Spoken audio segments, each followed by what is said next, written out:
You ask Tiger to solve. This deals with linear equations with one unknown.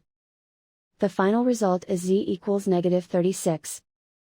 Let's solve it step by step. Swap sides.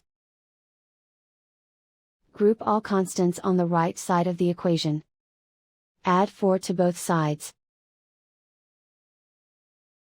Simplify the arithmetic.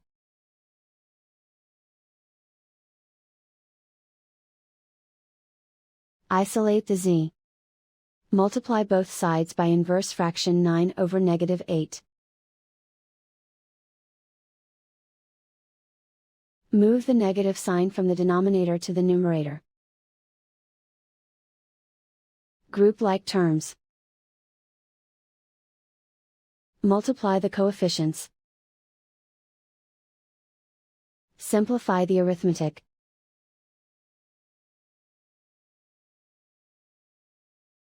Move the negative sign from the denominator to the numerator. Multiply the fractions.